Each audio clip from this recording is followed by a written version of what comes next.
Thanks for joining us at Ride On Replicas, where we're proud to bring you the best scale model kit reviews on the planet. This review covers the Casper AA Fuel Dragster Young American in 1/25th scale from MPC. It was kit number 760, and this vintage kit was molded in 77 pieces in white styrene with chrome-plated parts and black vinyl tires. One thing you'll find that's a little lacking, however, is some of the fit and finish needs a lot of test fitting, and the instructions and part numbering was not exactly up to par with today's standards. So, as challenging as it is, following along with the review and some tips that we'll provide should enable you to come up with a great looking shelf model for your collection. Here are the kit's contents, and it's a pretty simplistic kit, but there are some nice looking decals. As you can see, their color is good and the registry is great, but you may want to make sure that they stay together by spraying them with a little bit of clear spray and cutting the decals out separately in some of these older kits. Also note that you should always follow the manufacturer's recommendations for safety when using any of the products that you see or hear or mentioned in the review. I started my build by building the front wheels, and first I carefully removed the centers from each tire. Then next you'll find that those parts are actually numbered. So we need 1, 13, 14, and 15. There's 2 of those. The inner wheel and the disc goes on the right, and I left mine as chrome. However, for a correct look, the rims only, not the spokes, should be painted transparent red. Now don't forget to sand the rear slicks on the tread area to make it a more realistic look. Now the tires in this kit are well done, and they feature raised lettering. If white lettered tires were desired, then just use some flat white for dry brushing or a toothpick to apply it, and you can also use like a 5/0 brush too. Now the rear tires are already lettered for you, which is really a nice touch. Assemble the front wheels by putting the rims into each, the front and the backs, and note that the wire wheels, the spoked wheels, need to be offset so that the spokes are not in line with each other for a proper look. I set those aside, and at this point I went to the body panels. There's very little flash to clean up, but I found that the nose piece and the main body needs some sanding to fit together, so always test fit those. And once that was done, I primed it and sprayed it with some gloss white and set it aside to dry. We'll move on to the blower on the motor, and in this case the blower is 7 pieces, all chrome, which go together easily, fit well, and look good.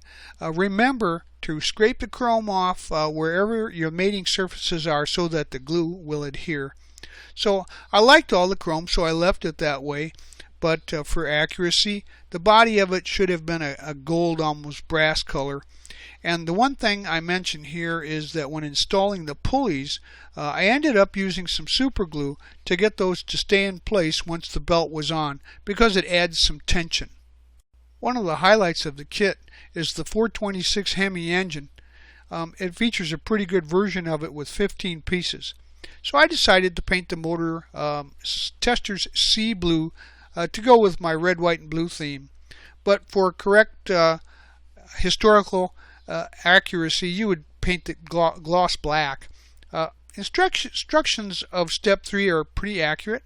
So glue the engine halves together and add the oil pan and the cylinder heads, and then the completed blower assembly and the magneto. Now add the tachometer and number 6, that's the piece number, and paint the face black there. Here it shows part number 7 mounting to a non-existent hole in the valve covers. So as shown, I used a 1/16 inch drill bit to make the hole in the proper location, and then I glued those into place. After which I installed the valve covers onto the motor, and the kit features a magneto, which is incorrect, as the Dragster, this one, used a standard distributor. So for a correct look, you could use any 8-cylinder distributor. Now we'll go to step 4 in the instructions. And step 1 says to install the front cover first, but I found it easier to attach both pulleys to the front cover before installing those. And the bottom pulley is grooved and the top pulley is smooth. I use some super glue here also. Now install both exhaust headers, making sure they curve upwards and to the rear. And for a better look, I painted the tips of those flat black as if they were tubes. Now for those who want a realistic look, it wouldn't be hard to drill those out with a few 1/16 inch drill bits and then add the flat black. So next I deviated from the instruction by attaching the bell housing to the back of the motor. And the blower belt is made of vinyl rubber and it's a great touch. Before installing it though, I test fitted it and found it was too tight and pulled one of the pulleys out, even though it was super glued on. So I decided to stretch the belt a little bit. And to do that, I took some paint brushes and put the belt around them and simply rolled the handles apart to stretch the belt a couple of times. Just a few more millimeters was enough. And you don't want to stretch it too far because then it would be too loose. So finally I installed the fuel pump line, and then the pump is a satin black with a line of steel, and it was a poor fit and caused me to install it now rather than later when the engine is in the chassis. So the fuel line has to be cut to 15 millimeters, and here I would also apply the pennzoil decals to the front of the valve covers. Now we can turn our attention to the body panels, and no matter what color you paint your model, make sure you mask off the outside of the panels that hold the seat. These should be white to complete the red, white, and blue pattern, as only the red stripe decals are provided. So I found this out the hard way, had to go back and sand the paint off in the right photo. You can start on the chassis in step 5, and I painted mine Krylon cherry red. More accurate though, it would be gloss black. So first you have to attach the shifter, and this piece doesn't fit that well because of some thick chrome on the attachment point, so I used an X-Acto knife to carefully scrape some of that off and glued it into place. Now before putting the rear end in, I attached the differential front cover, which was painted steel color, to the rear end and then cemented it in place. And then I added the transmission, which is number 1 of panel 6, and painted that aluminum. Now I had to open up the mounting holes a little to get it to fit, and it says to attach these in step 6, but I found that they fit fine this way. So now I put the seat in and didn't even glue it at all, as it's really snug. The vinyl rubber seat's well done with molded in racing seats. And finally I installed the pedal assembly from step 7, and the chassis should now look like this one. Next we'll install the completed engine. Now before we install the fuel tank, which is in step 9, I opened up the hole where the fuel line goes, and I did this so that the line would actually go into the tank and help hold it into place there. At this point I installed some of the tanks here, and these are parts number 3, 4, and 5. They were problematic to get in right, but if you attach the hose to the pump and let the glue dry completely prior to that, it makes it easier to install. To keep the tank from falling off as the glue dried, I used a little twist tie to hold it into place until it set. I turned my attention to the back and rear of the chassis, and the first thing I did was attach the steering shaft to the steering wheel.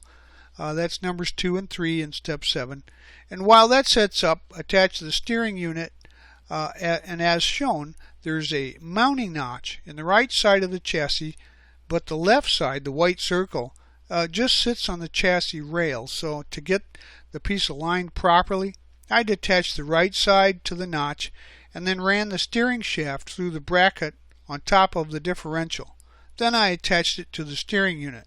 And before the glue dries, you can adjust both pieces to get them into the correct place. So use some slow setting glue in this case. And finally, I attached the roll cage, which I painted satin black. So while the glue was drying on the back end, I went to the front of the chassis, and the first thing I did was clean up the mounting points, that's those notches, on both the front axle and the front chassis, as they both had some flash issues. And Once this is done, attach the axle, then the tie rod above the chassis there with the ends to the lower part of the axle. And then next you want to glue the weight ballast, numbers 1 and 2 of step 8, together and attach it as shown. Now take the linkage bracket, which is number 2 of step 10, and test fit correct the connection with the linkage there. This step will save you some time later, and once that's done, attach the bracket to the axle as shown. Finally, attach the chassis brace, that's number 6 of step 9, painted to match the chassis, into the notches there. Now when she's up on the wheels, we'll need to talk about these decals. They're really thin and brittle, and once they dry, and I had 3 sponsor decals fall apart while trying to put them on, so I suggest you spray them with some decal bonder or a little bit of clear paint. So I set the chassis aside to cure and then turned my attention to the body since the paint was now dry, and first attached the lower nose cone, that's number 9 on step 11, to the nose piece. And it is now time to get some decals onto the body, so I have to admit the number of decals was pretty overwhelming, so I just decided to pick a spot and start laying them on, and I chose to start at the back and work forward.